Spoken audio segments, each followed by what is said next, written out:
Hello students, आप सबकी ज़बान पे अभी एक ही डिस्कशन है, एक ही मैटर है जिसके बारे में आप सब बात कर रहे हैं और वो क्या है?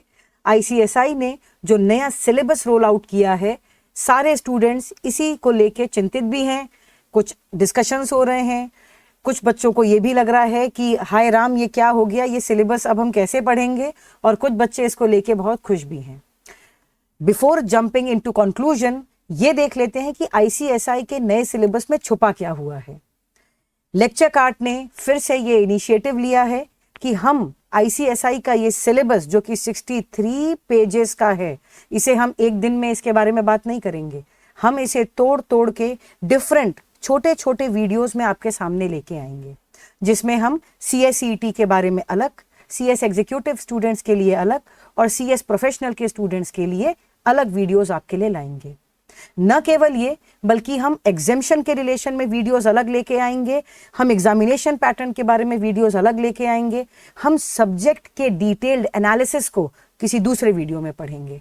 तो आपके लिए बहुत वेब सीरीज देख ली हमने पूरे कोविड में, अब आप लोग देखेंगे लेक्चर कार्ट की न्यू सिलेबस की सीरीज, जिसका पहली कड़ी, पहला एपिसोड में आज हम बात करेंगे सीएसईटी के रिवाइज सिलेबस के बारे में। आईसीएसआई ने जो ये नया सिलेबस लाया है, उसमें पर्टिकुलरली सीएसईटी के लिए कोई बहुत मेजर चेंजेस नहीं है, पर एक चेंज ऐसा है जिससे सीएसईटी का बच्चा बहुत डरने वाला है और बहुत घबराने वाला है। ठीक है, तो एक एक करके सब पे बात करेंगे। पहले ये देख लेते हैं कि सीएसईटी का जो रिवाइज सिलेबस आया है वो एप्लीकेबल कब से होने वाला है। ठीक है, तो सीएसईटी का जो रिवाइज सिलेबस है वो एप्लीकेबल होने वाला है आपको 16 जून 2023 इज द डेट जब से सीएसईटी के रिवाइज सिलेबस के बारे में रजिस्ट्रेशंस होने चालू हो जाएंगे।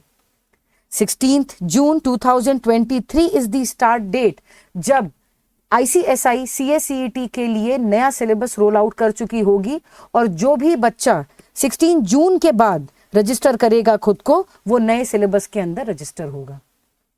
सीएसईटी के जो टाइमिंग था, मतलब जितनी देर का पेपर होता था, किस जो ड्यूरेशन था, जो स्ट्रैटेजीज थी, वो सारी अब तक सेम है। इसके बारे में भी डिस्कशन कर लेते हैं।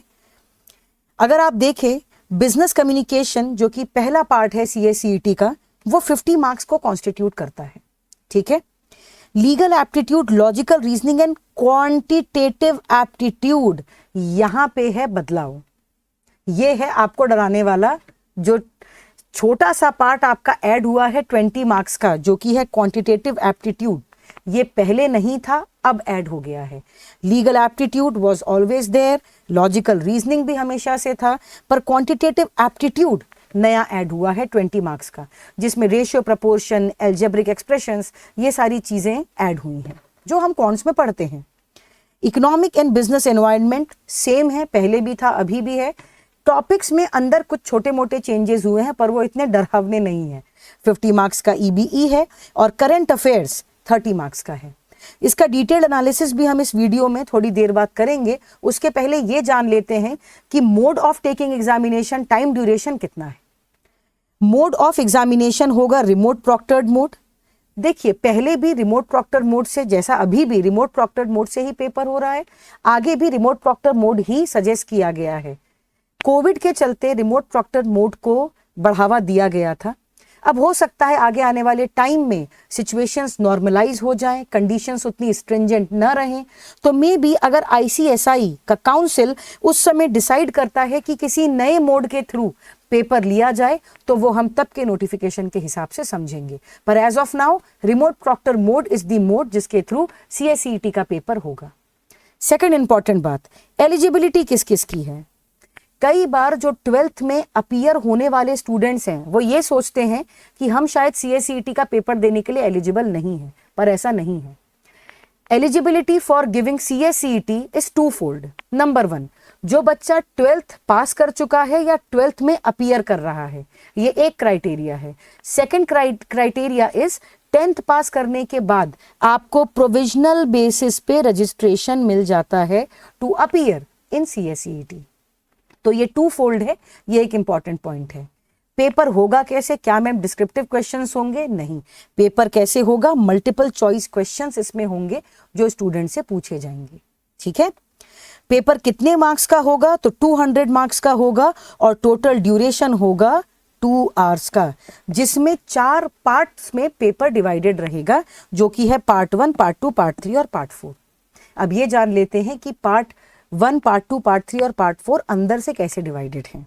ठीक है, तो थोड़ा सा हम स्क्रॉल करेंगे और CA-CET का जो पेपर है डिस्क्रिप्शन पेपर्स का, ये यहाँ से चालू होता है कि डिटेल्ड कंटेंट्स क्या क्या हैं। बिजनेस कम्युनिकेशन के डिटेल्ड कंटेंट्स अगर देखें तो ये 50 मार्क्स का पेपर है। पहले भी essentials of good English, communication, business correspondence, common business terminologies पहले भी सिलेबस का पार्ट था, अभी भी सिलेबस का पार्ट है, आगे भी सिलेबस का पार्ट रहेगा। इसमें कोई बहुत मेजर बदलाव नहीं आया है। जब हम एसेंशियल्स ऑफ गुड इंग्लिश या कम्युनिकेशन की बात कर रहे होते हैं तो जो चैप्टर नंबर है, चैप्टर नंबर में बदलाव हो सकता है थोड़ा, पर जो कंटेंट है उसमें कोई बदलाव नहीं आया है। ठीक है, चलते हैं सेकंड पार्ट जो कि है legal aptitude, logical reasoning and quantitative aptitude. This is something which has a major change, जो कि है क्वांट्स के एडिशन के रूप में। मैम आप इतना एम्फेसिस इसमें क्यों कर रही हैं? इसलिए कर रही हूं क्योंकि साइंस बैकग्राउंड का स्टूडेंट अगर CA-CET का पेपर लिख रहा है तो उससे ज्यादा डिफिकल्टी यहां नहीं होगी, पर 10th पास बच्चा जिसने 11th 12th में प्लेन कॉमर्स लिया है या मैथ्स नहीं लिया है एज एन ऑप्शनल सब्जेक्ट, वो कॉन्ट्स से नाता बहुत पहले ही छोड़ चुका है, राइट? तो आपके लिए थोड़ी डिफिकल्टी हो सकती है, पर again it is not a rocket science, हम सब इसको पढ़ ही सकते हैं। ठीक है, तो यहाँ पे इंटरनल जो डिवीजन है वो कुछ इस तरह का है कि लीगल एप्टीट्यूड कितने मार्क्स का होगा? 30 मार्क्स का। अच्छा, लीगल एप्टीट्यूड इज समथिंग जो आपको थोड़ा सा फॉरेन लगेगा। कैसे?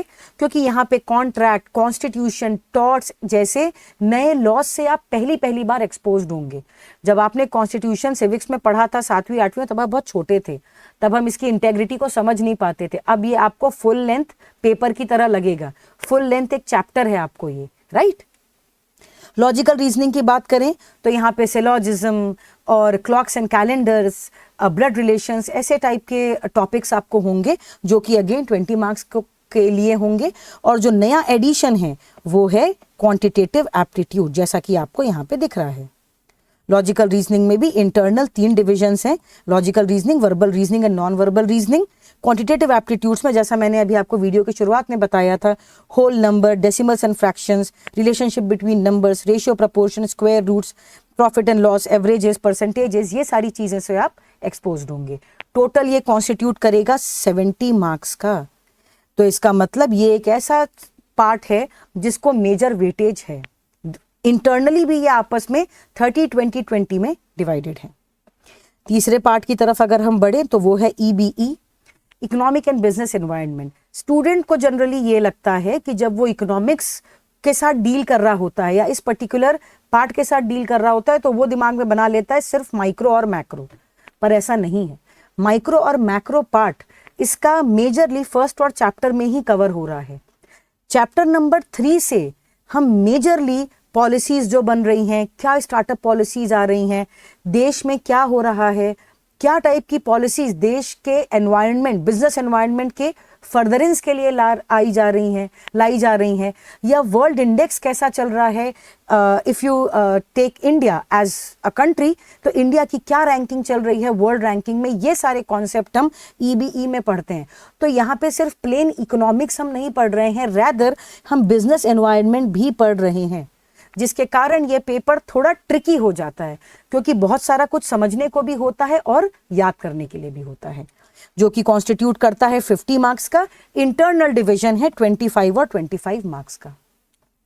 आप बात करेंगे कि मैम इसके इंटरनल टॉपिक्स क्या पहले जो थे, जो अभी चल रहे हैं, क्या वो आगे भी हैं? तो बिल्कुल सेम टॉपिक्स चल रहे हैं, जैसे union budget, financial market, national income, basics of demand supply, entrepreneurship scenario, की गवर्नमेंट इंस्टीट्यूशंस, ये सब कुछ अभी भी CA-CET EBE का पार्ट है और आगे भी रहेगा। Current affairs is the 4th part जो कि 30 मार्क्स का है। जनरली स्टूडेंट्स करंट अफेयर्स को जनरल नॉलेज समझते हैं, जो कि गलत है।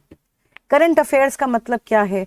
करंटली देश दुनिया में क्या चल रहा है, नेशनल इंटरनेशनल अफेयर्स क्या चल रहे हैं, ये जानना, हम इसको जानने के लिए हमें ये करंट अफेयर सब्जेक्ट पढ़ना है। हम यहाँ पे प्लेन जीके नहीं पढ़ रहे हैं कि पास्ट में कभी क्या हुआ था। We are not discussing about general knowledge. हमें यहाँ पे ये पढ़ना है कि WTO कब बना, अभी WTO के चेयरमैन कौन है, गवर्नर कौन है, कब कौन सा इवेंट है जो करेंटली चल रहा है, विंबलडन में क्या हुआ, तो ओलंपिक्स में क्या हुआ, पैरालंपिक्स में कौन विनर रहे। ये सारी चीजें आप का मेन फोकस जोन रहेगा when it comes to current affairs. तो करंट अफेयर्स में national international current affairs, business and economy, ये सब कुछ पहले भी था और अभी भी है, तो डरने की बहुत बात नहीं है। CSET के सिलेबस में एक चेंज है जो कि है क्वांट्स का ऐड होना। मेजर चेंजेस, डरावनी बात उनके लिए है जो बच्चे एग्जीक्यूटिव या प्रोफेशनल लेवल पे हैं। तो CSET के बच्चे थोड़ा रिलैक्स्ड फील करें, राइट, और खुशी मनाएं कि आपके सिलेबस में बहुत ज्यादा चेंज नहीं आया है।